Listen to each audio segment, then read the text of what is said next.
Hi Paul, welcome to Countdown right across Australia, and Molly asked me especially to send his regards to you. Oh, thank you very much. Thanks, Moll. He's hoping to catch up with you soon. You've just put out a new album. It's a solo album, only your second ever solo album. Can you tell us a bit about it?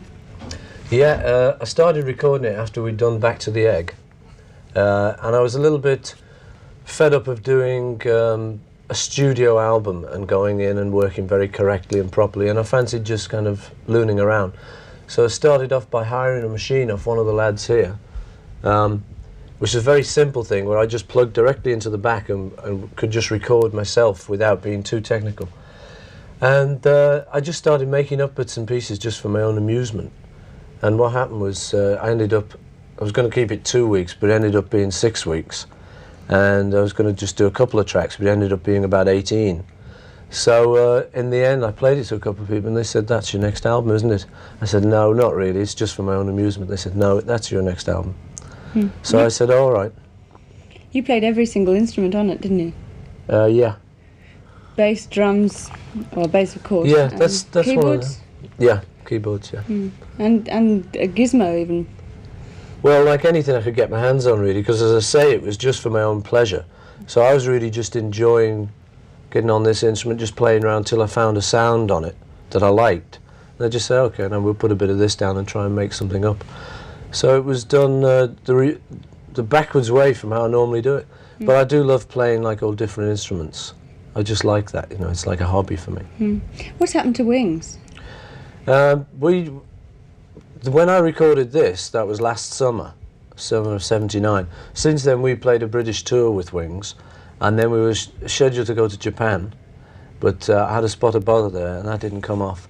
So since then, actually, I've just been getting this album finished and releasing that, and I think Denny's doing his own solo stuff.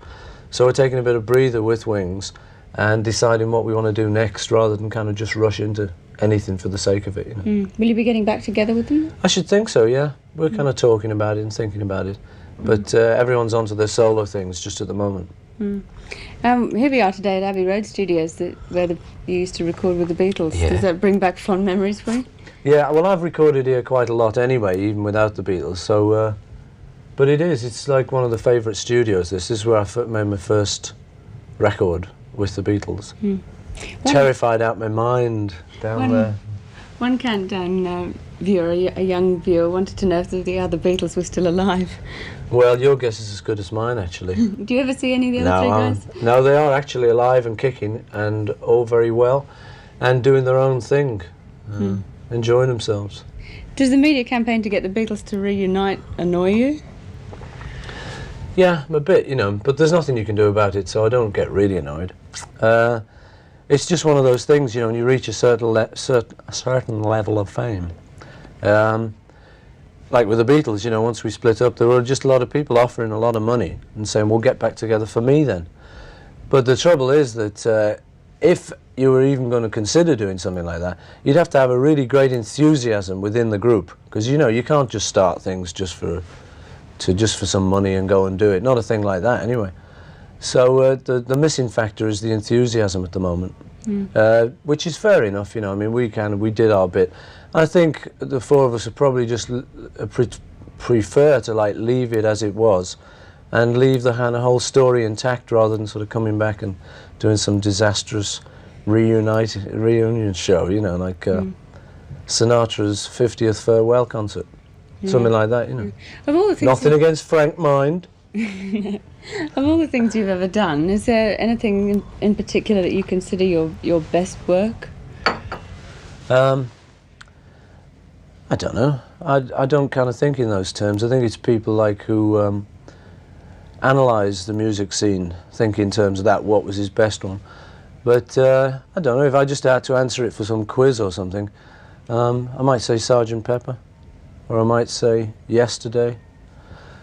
Or I might just as easily say something daft, like She Said, which is like just a track I like, you know. Hard question. Have you listened to any Australian bands recently? Yeah, I've heard quite a bit of music coming out of there. We can hear it up here, you know, through the floor. But, no. Anything taken your fancy? I'm not very good on names and stuff, you know, it's like new wave groups and so I've heard a lot of good stuff. I saw a great girl singer, but I just didn't catch her name. When we were down there last time, I saw a great girl singer wailing away on telly. And the scene looked very healthy, you know, it looked like a lot of really good players about. But I'm just not very good, I don't remember all the names of the groups, so I'd mess it up if I tried to remember all the names.